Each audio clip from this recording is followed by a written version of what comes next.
Hey, it's Achim from InnerSpace Explorers, and today we'll do another one for the how-to series.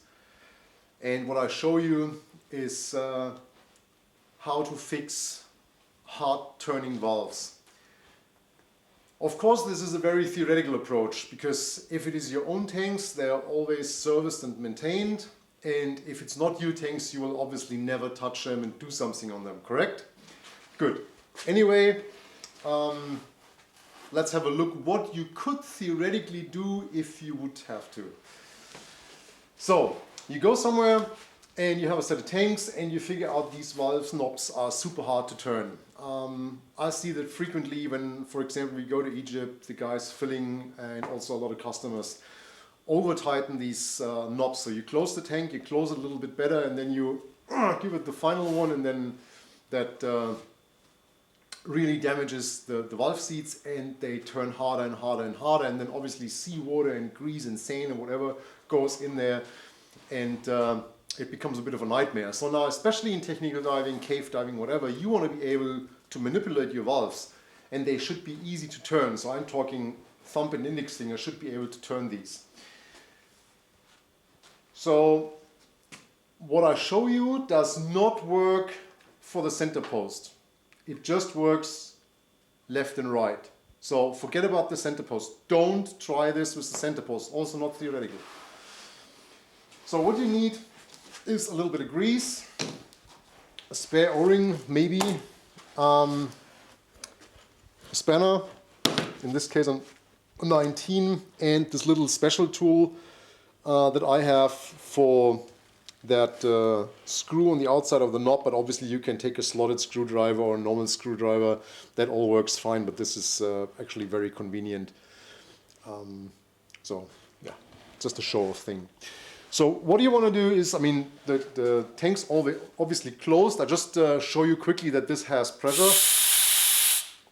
So no fake here or whatever. So the first thing you do is you make sure the tank's closed, and you take this little nut out here.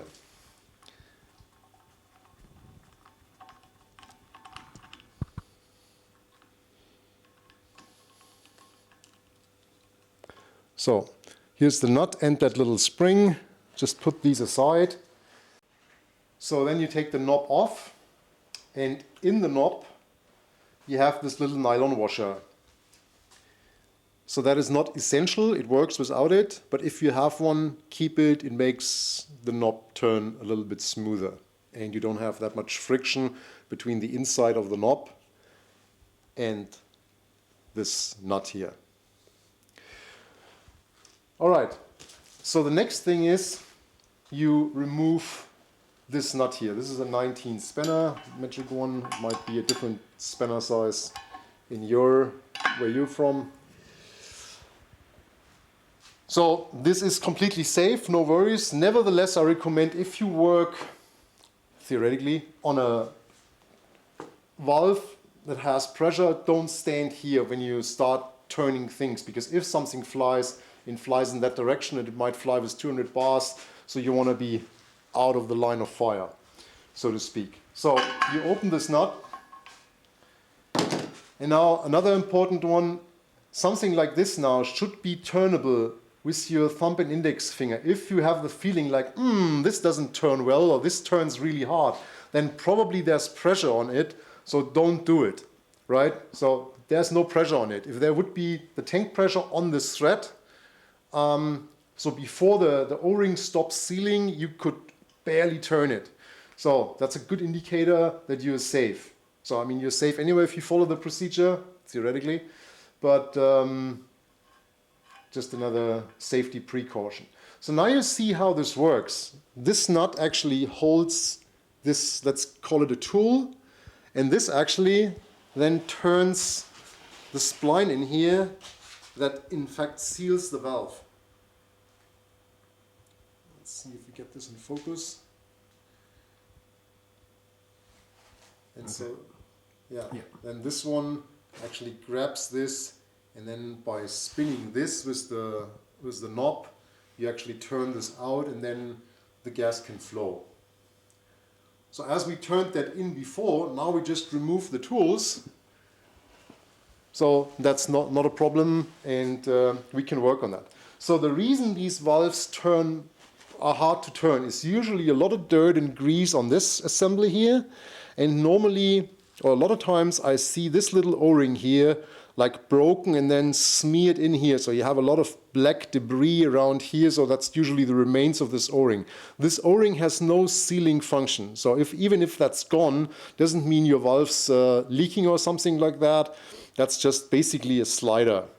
So you can replace that. There's also this little split nylon washer, so it also works with this washer alone.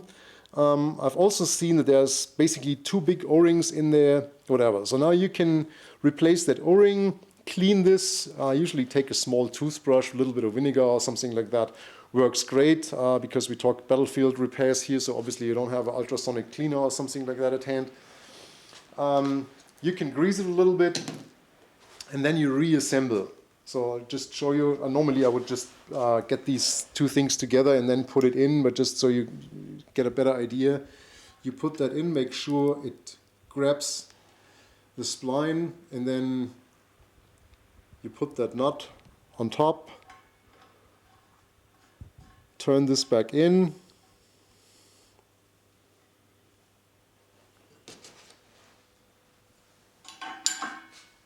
tighten it with a spanner. Then comes the nylon washer, then comes the knob, and now it's sometimes a little bit of a pain in the butt to get that thing here on the way it is here, because you can see that there's only a very small amount of these threads here. So a little trick of the trade is to put a regulator on the valve. And because that way now you can open the valve.